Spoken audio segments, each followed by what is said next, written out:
అందరికీ నమస్కారం అండి.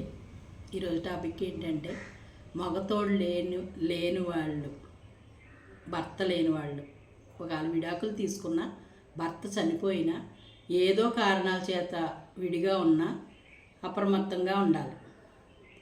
జాగ్రత్తగా ఉన్నవాళ్ళు ఎప్పుడూ కూడా దేనికి ప్రలోభాలకి లొంగకుండా చక్కనే జీవనం సాగిస్తూ ఉంటారు. దానికి ఉదాహరణగా ఒక అమ్మాయి చిన్నపిల్లప్పుడే భర్త చనిపోయాడు.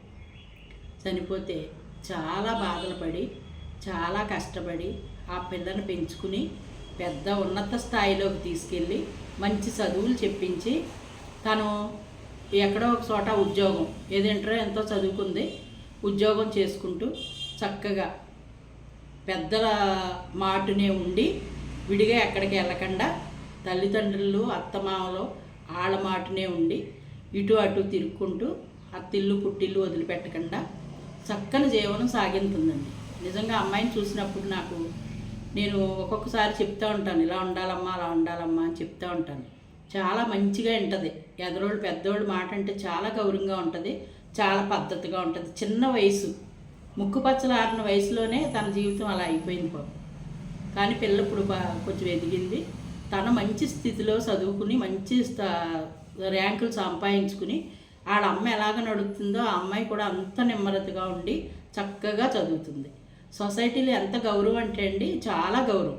చాలామంది ఏమంటారు, భర్త లేడని నన్ను అలుసుగా చూశారు, లేకపోతే నా పిల్లకి తండ్రి లేడని అలుసుగా చూశారు అని ఫీల్ అవుతూ ఉంటారు. కానీ తలెత్తుకునేలాగా బతికి ఎదరోళ్ళు మనల్ని చూసి తలదించుకునేలా ఉండాలి తప్ప ఎప్పుడు కూడా మనం ఎదుటోళ్ళని చూసి తలదించుకునే పరిస్థితి ఎవరో తెచ్చుకోకుండా ఉన్నంతసేపు కూడా మన లైఫ్ చాలా సాఫీగా చక్కగా జరుగుతుంది. ఇప్పుడున్న ట్రెండ్ ఏంటంటే కొంతమంది కొన్ని రకాల ఆశలు, లేకపోతే ప్రలోభాలు, లేకపోతే ఏదో బ్లాక్మెయిలింగో ఇటువంటి వాటిలో ఇరుక్కుపోతూ ఉంటారు.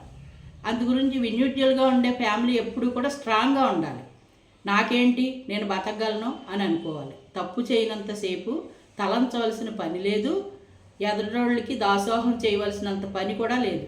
ఈ రోజుల్లోనండి ఆడ మగ సమానంగా కష్టపడి సంపాదించుకునే రోజులు కదా, భయపడవలసిన పని ఉండదు. ఇదివరకు రోజుల్లో అయితే బయటకు వచ్చేవారు కాదు కనుక అప్పుడు రోజులు వేరుగా ఉండేవి. ఇప్పుడు అలా కాదండి, చక్కని జీవితాన్ని గడుపుతున్నారు, చాలా చక్కగా బతుకుతున్నారు, హుందాగా ఉంటున్నారు, పద్ధతిగా బతుకుతున్నారు. అప్పుడు ఆ పిల్లలకి ఏమవుతుంది, వాళ్ళ అమ్మ నేర్పిన పాఠం ఆ పిల్లలకి జీవితాన్ని నడిపించడానికి ఉపయోగపడుతుంది.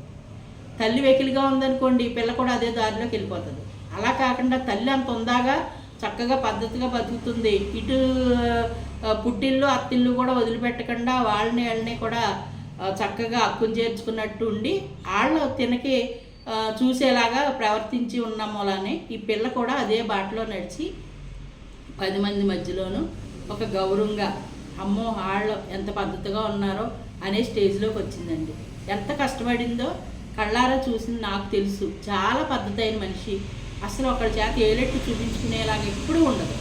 అలా ఉండాలండి ఆడపిల్ల అంటే. అప్పుడు తల్లి తండ్రి ఆ అమ్మాయిని చూసి బాధపడవలసిన పని ఉండదు. కాకపోతే చిన్నతనంలో ఇలా అయ్యింది కదా అనుకుంటారు. లేదు, కొంతమంది ఉంటారండి, ఏమన్నా అస్తవ్యస్తంగా ఉన్నది అనుకున్నప్పుడు ఏదో ఒక మ్యారేజ్ చేసుకున్న తప్పేమీ కాదు, అది అసలు తప్పే కాదు.